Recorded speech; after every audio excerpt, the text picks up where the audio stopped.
اسرائیل اور حماس کے درمیان عارضی جنگ بندی کے دوران دونوں طرف سے کئی قیدیوں اور یرغمالیوں کو رہا کیا گیا ہے۔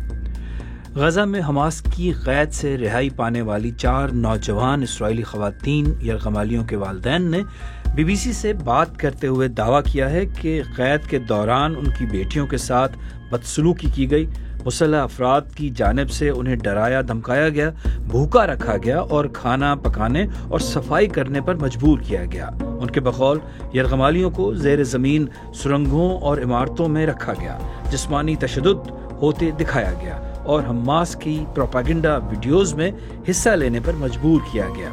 ایسی ہی ایک پروپیگنڈا ویڈیو میں ایک لڑکی کو اپنے مرنے کی اداکاری کرنے پر بھی مجبور کیا گیا۔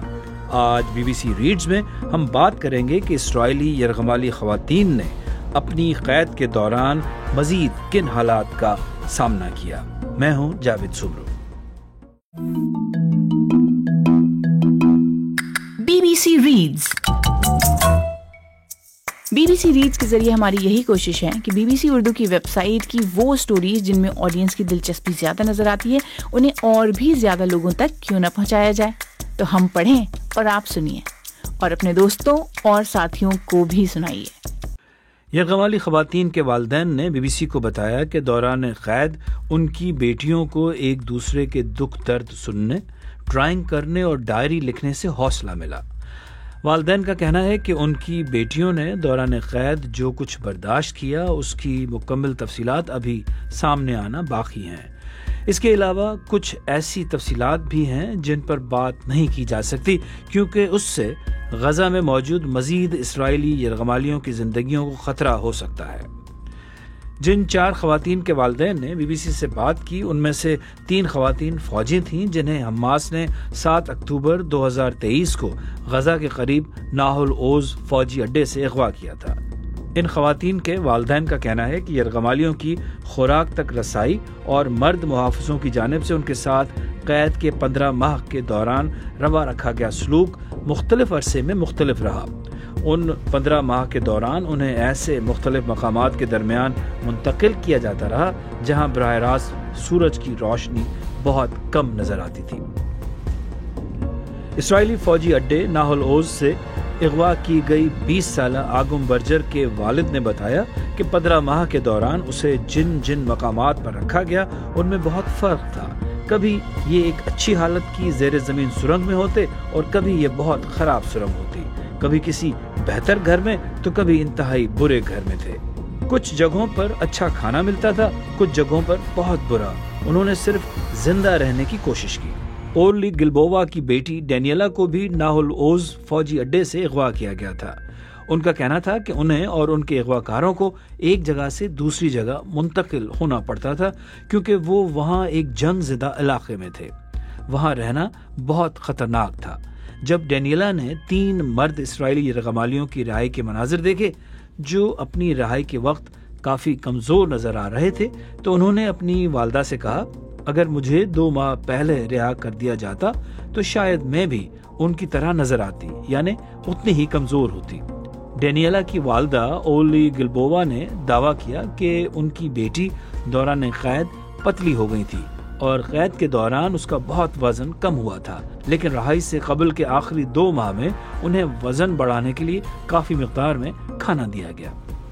دیگر والدین نے بھی بی بی سی کے سامنے دعویٰ کیا کہ رہا ہونے والی ان کی بیٹیوں کے وزن میں نمایاں کمی ہوئی تھی۔ میراف لیشم گونن کی بیٹی کو حماس کے جنگجو نووا میوزک فیسٹیول سے اغوا کر کے ساتھ لے گئے تھے۔ میراف کی 24 سالہ بیٹی رومی کو جنوری میں جنگ بندی کے نفاذ کے بعد پہلے ہفتے میں رہا کیا گیا تھا۔ رومی کی والدہ کا کہنا ہے کہ ان کا 20% وزن کم ہوا تھا۔ گلبووا کہتی ہیں کہ ان کے لیے سب سے مشکل چیز جو انہوں نے برداشت کی وہ اس ویڈیوز کو دیکھنا تھا جس میں ایسا ظاہر کیا گیا تھا کہ بظاہر ان کی بیٹی کو قتل کر دیا گیا ہے۔ ان کے بقول ان کی بیٹی کو اغوا کرنے والوں نے ان پر پاؤڈر چھڑک دیا تھا تاکہ ایسا لگے کہ وہ پلاسٹر سے ڈھکی ہوئی ہیں اور جیسے وہ کسی اسرائیلی فضائی حملے میں ہلاک ہو گئی ہیں۔ انہوں نے بی بی سی کو بتایا کہ مجھے لگتا ہے کہ جس کسی نے بھی وہ ویڈیو دیکھی اس نے اس پر یقین کر لیا ہوگا، لیکن میں خود کو کہتی رہی کہ ایسا نہیں ہو سکتا۔ اسرائیل اور حماس کے درمیان جنگ 7 اکتوبر 2023 کو حماس کی جانب سے اسرائیل پر کیے گئے غیر معمولی حملے کے بعد شروع ہوئی تھی۔ حماس کے اس حملے میں تقریباً 1200 افراد ہلاک ہوئے تھے، جبکہ 251 کو یرغمال بنا لیا گیا تھا۔ حماس کے زیر انتظام وزارت صحت کے مطابق اسرائیل کی جانب سے کیے گئے جوابی حملوں میں اب تک غزہ میں 48,230 سے زیادہ افراد ہلاک ہو چکے ہیں۔ اقوام متحدہ کا اندازہ ہے کہ غزہ کی تقریباً 2/3 عمارتیں فضائی حملوں کے نتیجے میں تباہ ہو گئی ہیں۔ برجر کا دعویٰ ہے کہ ان کی بیٹی اگم کو ان کے اغوا کاروں نے دھمکیاں دیں اور قید کے دوران جسمانی تشدد کا نشانہ بھی بنایا۔ انہوں نے دعویٰ کیا کہ کبھی کبھی وہ دوسری خواتین یرغمالیوں کو ان کی آنکھوں کے سامنے تشدد کا نشانہ بناتے تھے۔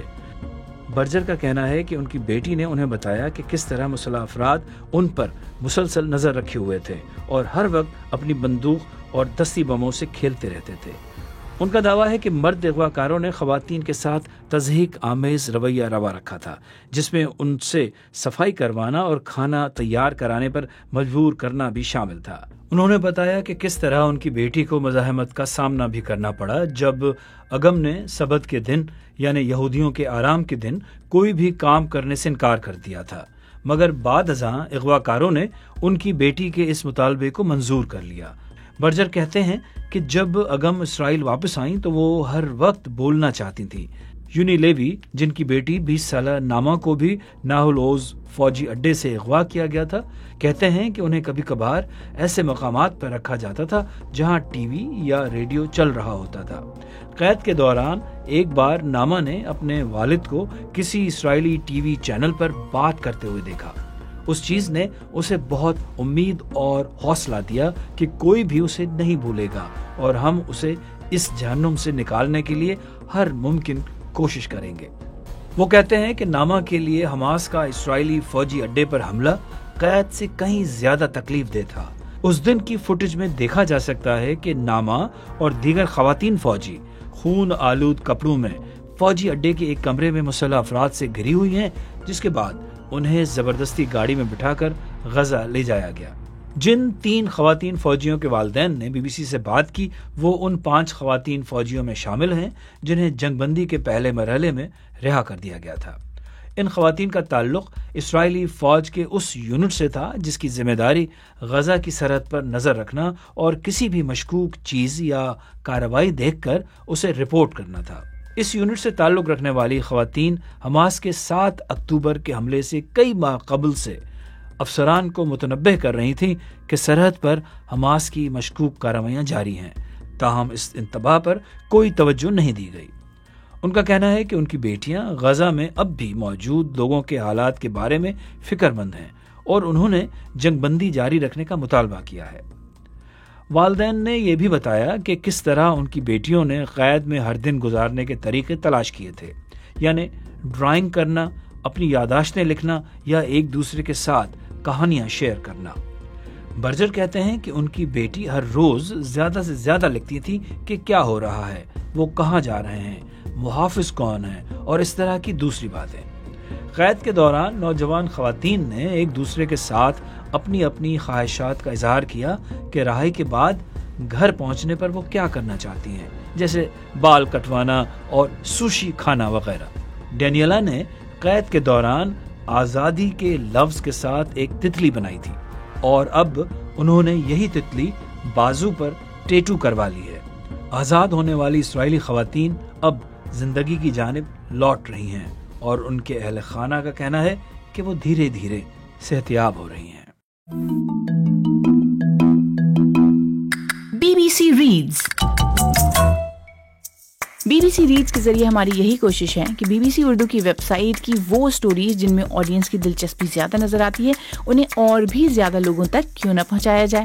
تو ہم پڑھیں اور آپ سنیے اور اپنے دوستوں اور ساتھیوں کو بھی سنائیے۔